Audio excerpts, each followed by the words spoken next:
Steve from Pro Lawn St. Louis. Mike, if I want to get 100,000 in revenue this year, what are the 5 most important things to do from just a marketing strategy perspective? Last year, just at 10 to 15K and virtually no marketing. Thanks.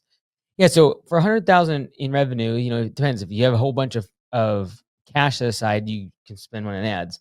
But before I spent $1 on ads, I would be getting a great looking website. I'm completely biased.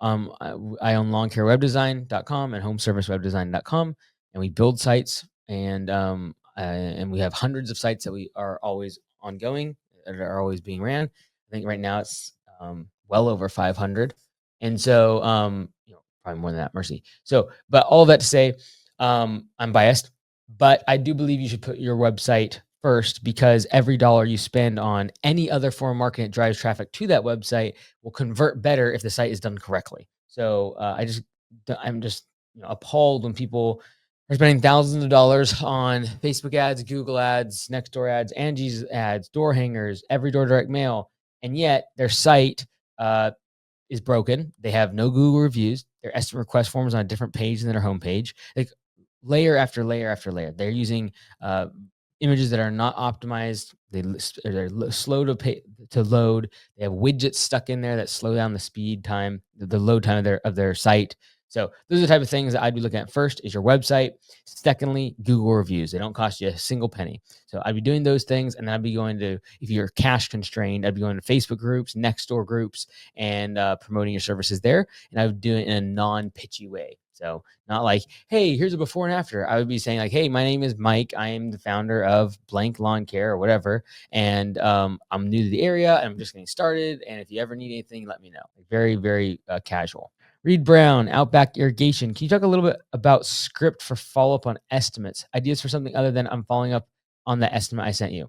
Yeah, so I have a whole list of these. I think there's 12 or 15 of these inside of the workshop. So mikeandes.com/workshop. You're looking for cure number 3, where it is, sorry, cure number 2. My apologies. This is part of more and better upselling. And so the bottom line is, if you can upsell until you're blue in the face, but you can also just take the existing estimates you have and do a better job of following up. And so and convert more of those into paying customers. So yeah, so to call someone on, hey, I'm just following up, or hey, just calling if you had questions. Okay, it's better than nothing. I would rather you do that. Get the reps, awesome, gain the confidence, fantastic. But if you want to take it to the next level, if you want to really go pro, you would have reasons to call them back. The reason for this, and I make this clear in the workshop, the reason for this is, if they say no to your promotion that you have for today, I can call them back tomorrow and offer them next Thursday that just came available. And then if they say no to that, I can call them next week, and I can let them know that we are giving away core aeration if they sign up for mowing before the 1st. So if I call and ask if they have questions and they say no, we will contact you when we have questions. You are at their mercy of waiting for them to get back to you. So I don't like to be in that position. I like to be in the driver's seat of the sales process, to make sure we continue moving them towards getting their problem solved. Otherwise, they forget about it. They don't have reminders. They don't have automations to remind them of when to contact you. So like, I'm going to make sure I solve their problem. That I care about them, and I believe I'm the best service for them. And if you believe you're the best service for them, if you believe you're the best value, and you're going to take care of them and you care about them, you're going to follow up. And you're going to make sure that you continually follow up until you get an answer from them. Luis from Turf Green Lawn Care Services. Hey, Mike, I'm about to decal one of our trucks. What's more important to put on the truck number or website? Both? Question mark. And also wanted to know if you think new clients will get instant quote door hangers should email or text picture of the door hanger. So in terms of, let's just start the last one. In terms of whether you should email or text them, in the perfect world, they go to a QR code and fill out a form. We found that to be a better conversion. As soon as you start having where they have to go open up their email app, they get distracted. They also spell the email wrong sometimes. Also, sometimes their attachments don't mess up. They get messed up incorrectly with the HEIC file, for example, on iOS. So most of the time, we've just seen the best is a QR code, and it goes and you fill out the form. If you're going to email it, totally fine. I would usually go email over text for the same reason. We tracked this one time, and although I like text, people a lot of times will mess up the phone number, they will mess, and then it goes green. So like they don't they, it's an unknown number to them. So like they put the number incorrectly. So like I'm just trying to reduce that friction as much as possible. Also, on text, sometimes their image won't load all the way or gets compressed a whole bunch. You can't see stuff. So we've seen that before.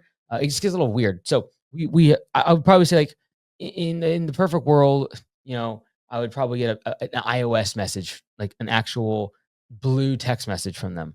Below that, I'd probably email, then text, and then ideally, though, like I'm really trying to go for a QR code and filling out a form. That's really what I'm trying to get to. Just the least amount of friction as possible, and reducing the amount of chance that they are going to mistype my phone number or mistype my email address.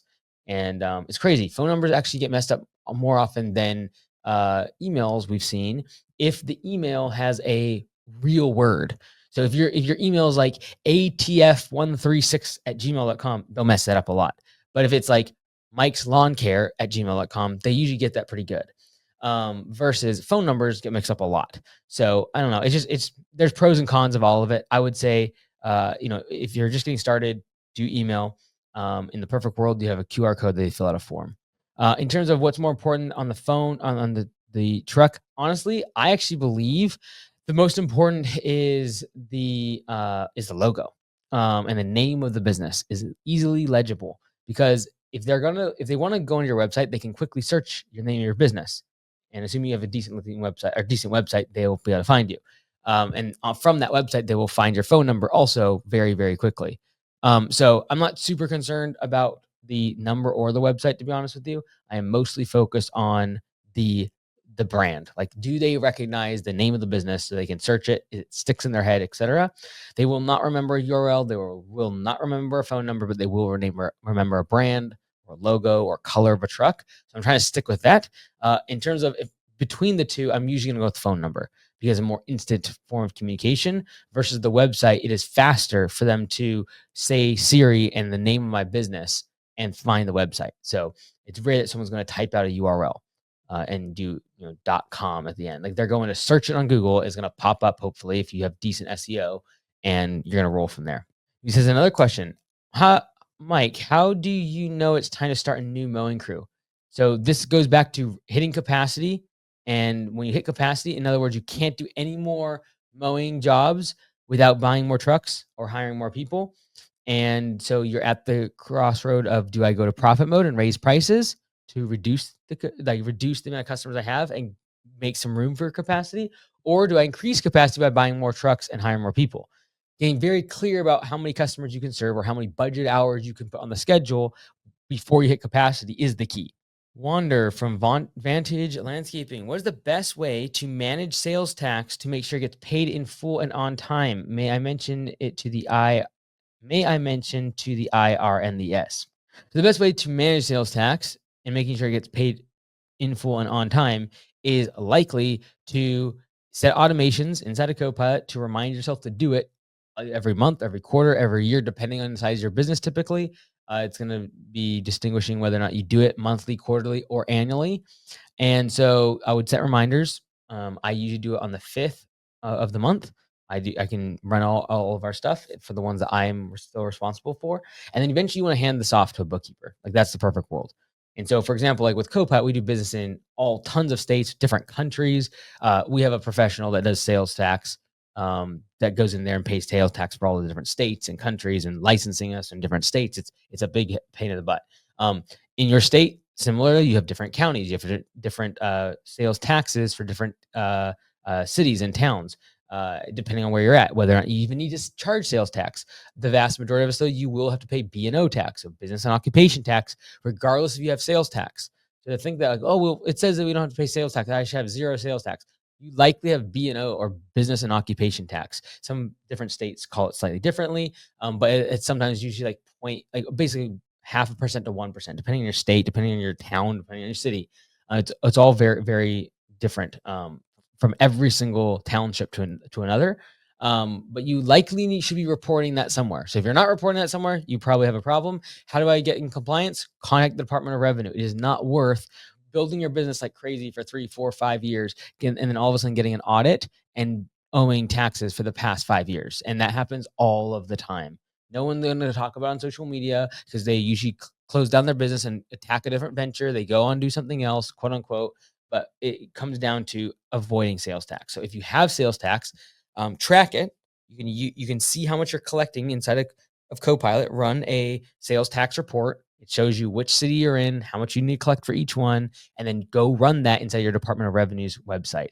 So in the perfect world, we would have better software at the state level, and we could all connect Copilot to our Department of Revenue, and like the money would just flow over to them. That'd be cool. But these almost every state I've ever looked at is such an antiquated, old Department of Revenue site. It's so old.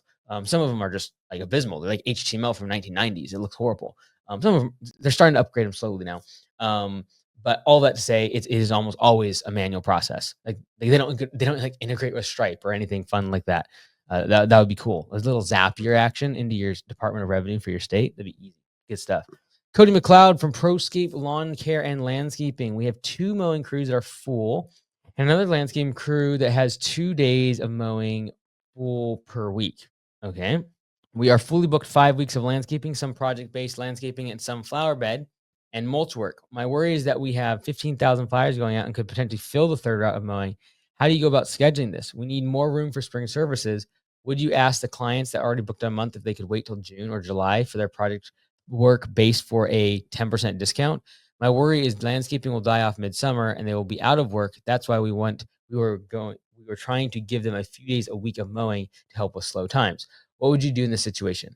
All right, so it sounds like you're basically booked out solid. And now it's like, oh my goodness, we have all these marketing material. However, we need to make room on the schedule and move these projects out into the July, August world in order to be able to make room for new customers coming in. So there's 2 routes. One, if you are in a rush, i.e., you want to grow very quickly, I would do the latter, which is give the discount, move off the projects, and make room for recurring jobs because you still have a solid 5 to 8 weeks of really good potential for adding recurring jobs. And this is the go time. You could potentially increase your recurring revenue by 20, 30, 40% if you do that. So if you're in massive growth mode, I would do that. That being said, you're kissing away a big chunk of your profits when you give someone a 10% discount. And so if you're in more slow, I would probably, okay, instead of doing that, let's just raise prices. We're at capacity. Let's raise prices for this year. Let's get all of the, all of our recurring mowing. Let's raise all of their prices, get way more profit, stack cash for next spring, and then be able to really grow next spring. So that's the more conservative route, which is you're at capacity. You either A, stay in growth mode by moving these projects off and giving discounts, or B, you go into profit mode, raise prices, and create capacity, a little more space there by getting rid of some of these customers that you currently have on the books and raising their prices. So it depends completely based upon your risk tolerance. If you want to go faster, you're going to do what you're thinking of doing. If you want to go more conservative and more profitable route, you would raise prices to make that capacity instead of giving people discounts. So like Mike DeLugas from Attaboy Lawns. Hey, Mike, as always, I'm grateful for you. I've been struggling with our rowing routes for the entire time we have been in business. The only good option I found is to manually route all properties, as mowing routes are relatively dynamic. This takes significant time once per quarter and touch-ups at least monthly in between. We have two rigs. I think you meant two. The 2 is in the number. So we have 2 rigs that we need to mow full time. It would be a huge advantage to me if I could simply give software the total list and say, we want to work 4 days a week and complete 18 budget hours per day per team. Please split the 2 between 2 rigs. Here's a starting and end point. I've tried multiple softwares, including Optimo Route years ago and Jobber. None of them have the ability to do this well. I know of none that exist, but I must be missing some. I have played around with some ChatGPT, Grok, and Gemini, all having limited success, even for just a day route. Does Copilot have this functionality? Does another software have this functionality? As one of our rigs has larger mowers for larger properties and to handle steep hills better, it would also be beneficial if it could take tags into account when scheduling. That way, we could lock specific properties onto a certain route if needed. Not required, but would be a great bonus. So I don't know of anything that can do this now off the shelf. You could probably jerry rig ChatGPT to take addresses and do this for you, honestly. I know a couple people, I have a Gus were doing this the other day. They were exporting their customer list and kind of giving it like, hey, take all these addresses, split it between the 2 different like they did all of this and they exported. I think it was like a customer list with addresses and then budget hours for each recurring job, so they could do what you're talking about. But the challenging part here, so in my opinion, the actual fix for this is master routes, and that's where you do this one time, and then jo- as customers join, you put them onto a master route, and you don't have to keep optimizing every day. That's the downside of Copilot right now is you have to optimize the routes each day. You can't save the route indefinitely. So this is certainly on our horizon. Something we're thinking about in 2025. And before you even get to master routes, doing more of where you can optimize for like an entire week, for example, like kind of what you're thinking more on a weekly basis is possible. Like right now, you can look at the dispatch board. And I know this is what some people are doing. Like you take your whole dispatch board for the week. You can take every visit and then just optimize the whole thing. And then what it's going to do is going to take your shop and make from there start with like Monday, then Tuesday, then Wednesday, then Thursday, and just optimize everything. You can do that now, but it doesn't lock it in. Like it doesn't save the route. And so master routes is really what would probably be the best fix here, because my problem with doing this in like ChatGPT is you're going to still have to redo this occasionally. And so yeah, they're just like what you're asking for is so specific, and only really you like know. For example, if you put one more crew member on one of these routes, all of a sudden you need more than 18 budget hours per day, so you got to move things around. And then it's also a matter of like you might want some one job, even though it's like falls out into 19 budget hours, you might want it on the today's schedule because it's the extra 10-minute drive where they kind of switch towns, and you don't want to have to like, so there's still going to be some manual effort there anyways. I see the people that are trying to do this using AI, spending just as much time tweaking it as just like honestly optimizing daily. That being said, I do believe master routes will save you a lot of time because you save it once, it stays locked in, and then you just add as needed. And then maybe twice a year, you say, okay, where are there imbalances because more customers joined a specific route? And then you have to like kind of move a couple over to a different master route, for example, or start a new route. So that is certainly on our horizon. And that is terms of like optimizing routes, making it much more easy to do this on the dispatch board in several different functions in the future. Well, a fantastic weekend, and we'll see you next week on the Mastermind.